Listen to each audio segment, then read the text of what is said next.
again.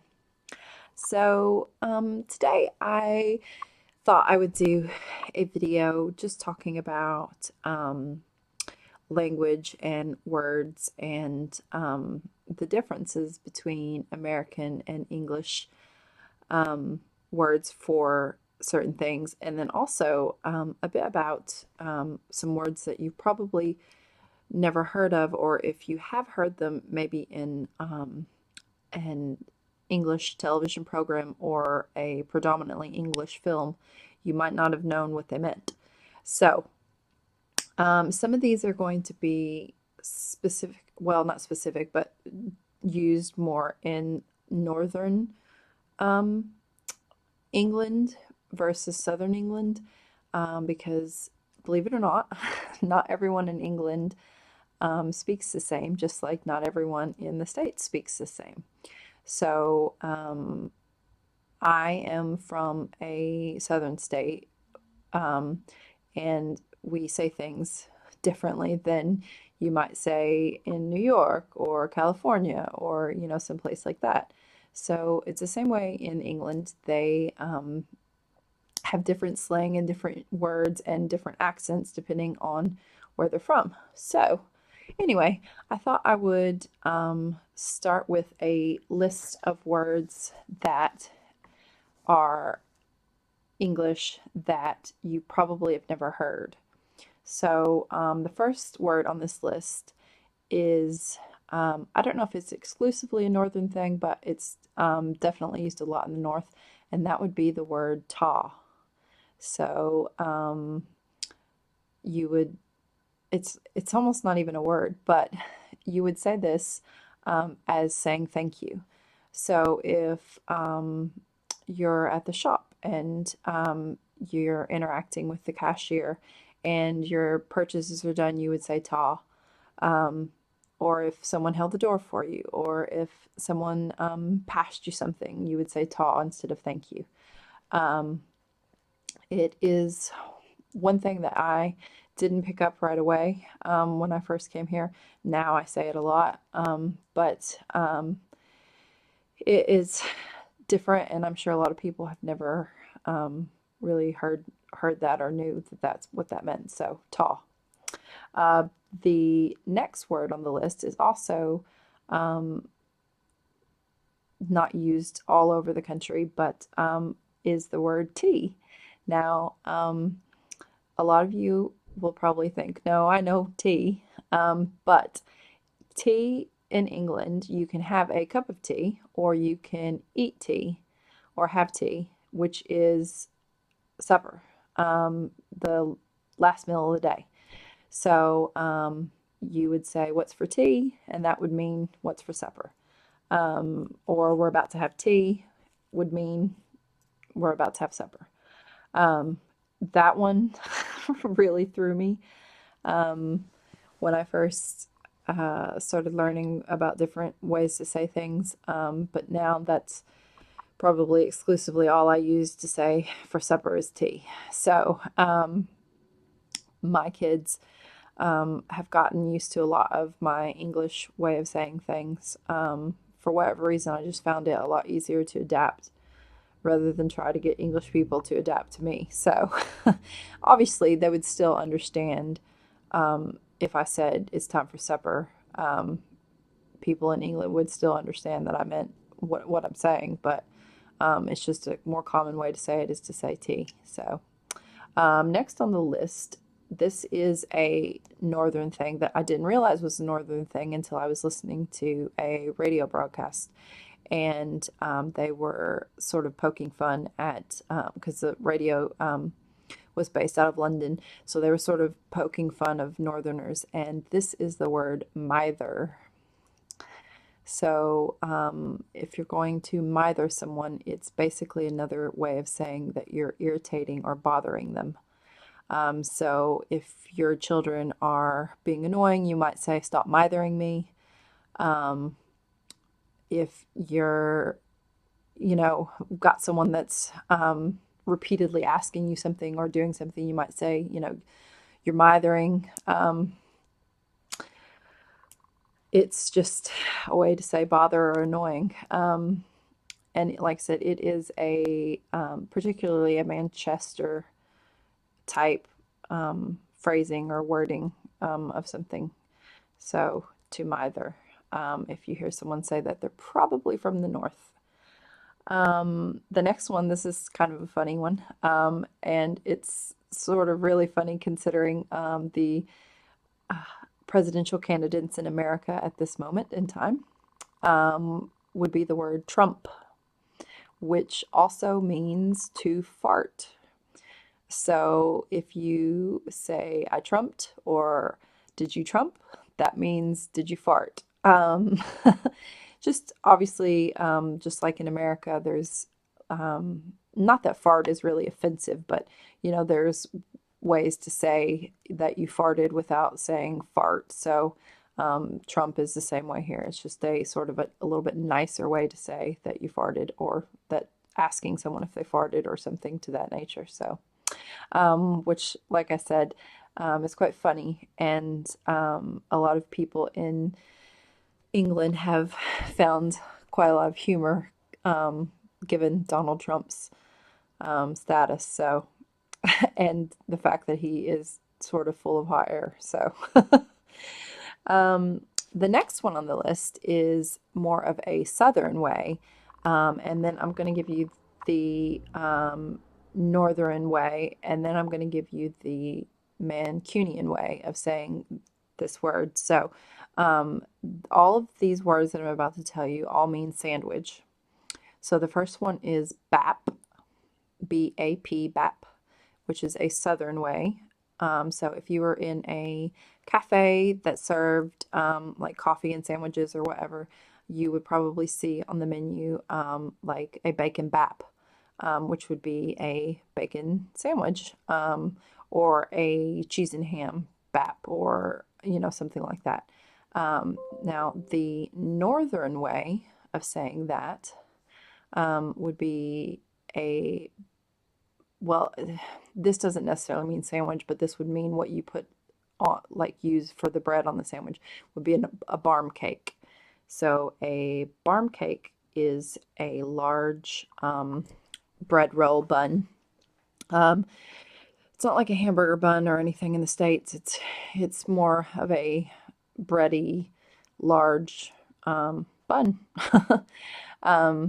But you could say, a very popular sandwich in England is bacon. So you would say, I want a bacon barm cake, which would mean you want a bacon sandwich. Now, the Mancunian way of saying those things would be a buddy. So a bacon buddy, a cheese buddy, these would be the way that you would say those type of sandwiches, and they would actually be, it's not just a slang, it's really how they would say it. So it would be printed on the menu that way as well. Not always. I mean, there are lots of restaurants that use the word sandwich, but it is a thing that you would see. So, so we have bap, barm cake, and buddy, and they all pretty much mean the same thing. Next on the list, and this one is another one that I found hard to get used to, just like some of the other ones, is pudding. Pudding to me as an American means a sort of like chocolate pudding, like a thick, thicker than yogurt type sweet dessert, famously known by Bill Cosby and Jello. The company Jello. Also, Heinz makes the little pudding cups. So when I hear the word pudding, that's what I think of. Now in England, there can be two different ways to interpret this word. So obviously, in England they have lots of savory pies, or you may not know this, but they have lots of savory pies. So they do have sweet pies, apple pie, cherry pie, whatever. But more commonly, they have savory pies. So pork pies, mincemeat pies, steak and ale pie, steak and kidney pie. You can, however, get what is called a pudding. So you can get a steak and kidney pudding, which I've never been explained the difference between a pie and a pudding, other than a pie obviously looks wise to me, looks like a actual pie with like pastry crust on the top and the bottom, whereas a pudding looks slightly more wet, doughier. It still has sort of a pastry on it, but it almost looks similar to like a dumpling or something. I don't know. Um, but you can get that, and it's called a pudding. Also, pudding oftentimes is referred to as what we as Americans would simply call dessert. So, a lot of times on menus here in restaurants, it will say puddings or puds. I'm not sure how you pronounce it. Puds, and it's a list of the desserts that that restaurant offers. Um, and I've had lots of English people say, "What's for pudding?" which is what's for dessert. And it doesn't mean that it is actual like chocolate pudding or vanilla pudding. It's just, it could mean cake, it could mean pie, it could mean any dessert could be called a pudding, which is just weird to me because they don't actually have what Americans call pudding. It doesn't really seem to be available here. So you wouldn't be able to go into the grocery store here and get a snack pack of Jello pudding.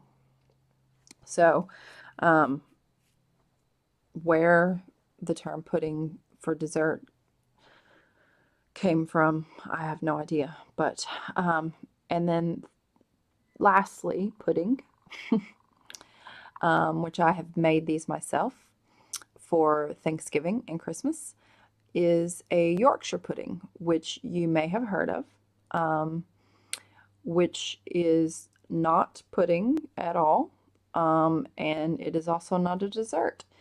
A Yorkshire pudding, the closest thing that I can think of to relate it to would be a bread roll. Yorkshire pudding is made with English pancake batter, which is basically a mixture of flour, um, milk, and egg. It's different than American pancake batter. Um, and you take a muffin tin, fill a bit of it with oil, put it in the oven and get it really, really, really hot, and then pour the batter in and stick it back into the oven and cook it until they poof up into these pastry type roll things, and they fresh are quite delicious. You can buy frozen Yorkshire puddings in the grocery here, and where you just where they're basically already made and you just cook them in the oven. But those aren't that nice. And Yorkshire puddings are definitely something that need to be eaten fresh, because once they sit out for a while, they're not very good. But anyway, that is what a Yorkshire pudding is. It is not a dessert or pudding or anything like that. It is a roll, basically. Um, so those are the words that I have listed that are probably something that you've never heard of. You may have not. Now I'm going to give you a list of some words that I like to say are sort of like fun words. You may or may not have heard them. They have some of them have multiple meanings, just like the last words. Um, but anyway, here we go. So the first word on this list is dodgy, and dodgy is pretty easy to figure out what it means, but it is a way to say that someone or some place is shady or unsavory or someplace you don't want to go. So if you were to say, that guy looks dodgy, or that store is dodgy, or that house looks dodgy, basically you're saying that that looks like someone or someplace you don't want to go. So it's just I like the way it sounds. So the next word on the list is snog. And snog, you may or may not have heard. I know it was in some of the Harry Potter films, and I'm sure it's been in other predominantly English films. But it is to kiss someone, and not just a peck on the cheek sort of thing. Snog is to like proper make out kiss someone. So if you are going to snog someone, you're doing more than just giving them a peck on the lips or on the cheek. It is a full-on kiss. The next word is quite fun and has lots of meanings. So the next word on the list is pissed. Now, in America, if you say I'm pissed, you generally are saying that you are upset, angry about something. It is, I think of it as more than just mad. It means that you're pretty upset about something to say you're pissed. In England, however, if you say I'm pissed, you are saying you're drunk. So, completely different meanings. Being pissed in England is being drunk. You can say that you're on the piss, which means you are on the prowl or whatever to get drunk.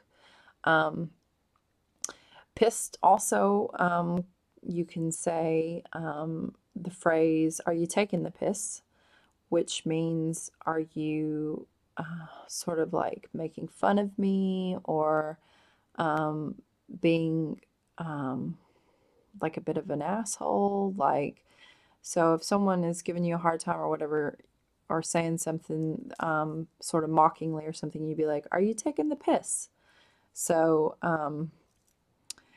you can also say it's pissing, which would mean it's pouring down rain.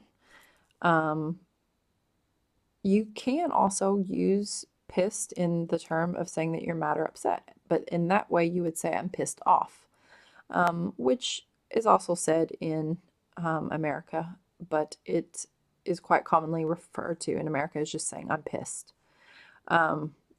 which, like I said, over here means something totally different. So, pissed, very versatile word. The next word is rubbish. Rubbish is a good word. It's also quite versatile. I'm sure you've heard it. It is can mean trash or garbage. It can also be referring to something being not very good. So you could say that film was rubbish, or my football skills are rubbish, or could you clean up the rubbish? All three of those things could be said with the word rubbish. So rubbish, good fun word. You can also use it if someone is saying something to you and you don't believe what they're saying. You could say, oh, that's rubbish. So it can be used lots of ways. So the next word on the list is quite fun. It is probably thought of as a more inappropriate word. I wouldn't necessarily call it a swear word, but it is bollocks. So technically speaking, bollocks would be a man's balls, nuts, whatever you want to refer to them as. However, bollocks can be used in many different ways. So a man might say, I got kicked in me bollocks, which means he got kicked in his balls. Or someone might be, again, same way as rubbish, someone might be telling you something that you don't believe them or whatever, and you say, oh, that's bollocks. You can also use it as in like shit. So if you stub your toe, you can be like, bollocks. So it's, you can also say, that's a bunch of bollocks. It's just a very versatile word as well. The next word on the list, which I'm told is a northern thing, but I've heard other people say it, so is knackered. Knackered. So if you say I am absolutely knackered, basically you are just exhausted, wore out. You come in and fall down on the couch and say, I am knackered after a long day of work, or a long day of anything, exercise, whatever. Um, you can also use it as a way to say that something is no good anymore. So the couch that you fall down on, you can say, I need to get a new sofa, is what they would say here. I need to get a new sofa. It's completely knackered. So, um, knackered, another fun word. And the last word on the list is banter. You may or may not have heard this word. It's not a word that's necessarily common everyday sort of conversation, but it sort of means back and forth conversation and things between people. So I think of it like as if you're going out with your mates and you're drinking and you're sort of having a go at each other and you're doing a bit of bantering back and forth. Um, Witty banter is often a term used here, basically where you're just sort of throwing jokes and stuff back and forth with each other. So um, it's it's a fun word. I like it. So I may do a follow-up video to this one, just talking about some more common English or British words, and just see what you guys think about it. So, but these were just some more fun words and some more words that I thought were probably less common that you haven't heard of. So, if you like this video, it was a pretty simple, basic video. If you like this video, though, be sure to give it a thumbs up and be sure to comment below and subscribe so you can get notifications on my new videos. And I am going to be doing some more food tasting. I think my next video I might try to do some food tasting one. So we'll see what fun stuff I can come up with. So you guys take care and I'll see you soon. Bye.